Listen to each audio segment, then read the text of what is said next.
1 തിമോഥെയോസ് 3-ാം അധ്യായം 1 മുതലുള്ള വാക്യങ്ങൾ. ഒരുവൻ അധ്യക്ഷസ്ഥാനം കാംക്ഷിക്കുന്നുവെങ്കിൽ നല്ല വേല ആഗ്രഹിക്കുന്നു എന്നുള്ളത് വിശ്വാസയോഗ്യമാകുന്നു.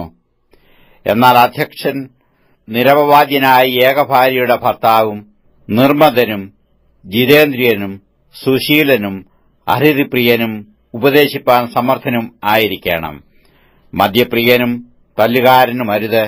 ശാന്തനും കലഹിക്കാത്തവനും ദ്രവ്യാഗ്രഹമില്ലാത്തവനും സ്വന്തം കുടുംബത്തെ നന്നായി ഭരിക്കുന്നവനും മക്കളെ പൂർണ്ണ ഗൗരവത്തോടെ അനുസരണത്തിൽ പാലിക്കുന്നവരും ആയിരിക്കണം. സ്വന്തം കുടുംബത്തെ ഭരിപ്പാൻ അറിയാത്തവൻ ദൈവസഭയെ എങ്ങനെ പരിപാലിക്കും?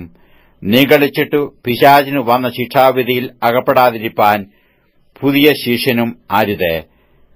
നിന്ദയിലും പിശാചിന്റെ കണിയിലും കുടുങ്ങാതിരിപ്പാൻ പുറമേയുള്ളവരോട് നല്ല സാക്ഷ്യം പ്രാപിച്ചവനും ആയിരിക്കണം.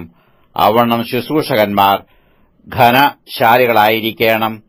ഇരുവാക്കുകാരും മദ്യപന്മാരും ദുർലാഭമോഹികളും അരുത്.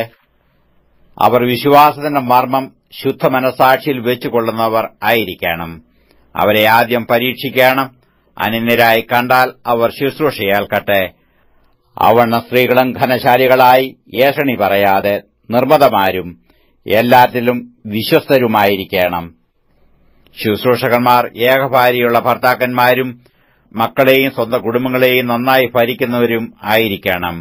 നന്നായി ശുശ്രൂഷ ചെയ്തിട്ടുള്ളവർ തങ്ങൾക്ക് നല്ല നിലയും ക്രിസ്തുയേശുവിലുള്ള വിശ്വാസത്തിൽ വളരെ പ്രാഗൽഭ്യവും സമ്പാദിക്കുന്നു. ഞാൻ വേഗത്തിൽ നിന്റെ അടുക്കൽ വരുമെന്ന് ആശിക്കുന്നു.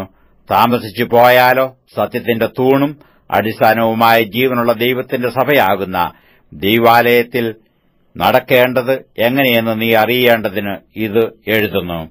അവൻ ജഡത്തിൽ വെളിപ്പെട്ടു, ആത്മാവിൽ നീതീകരിക്കപ്പെട്ടു, ദൂതന്മാർക്ക് പ്രത്യക്ഷനായി, ജാതികളുടെ ഇടയിൽ പ്രസംഗിക്കപ്പെട്ടു, ലോകത്തിൽ വിശ്വസിക്കപ്പെട്ടു, തേജസ്സിൽ എടുക്കപ്പെട്ടു എന്നിങ്ങനെ ദൈവഭക്തിയുടെ മർമ്മം സമ്മതമാവണ്ണം വലിയതാകുന്നു.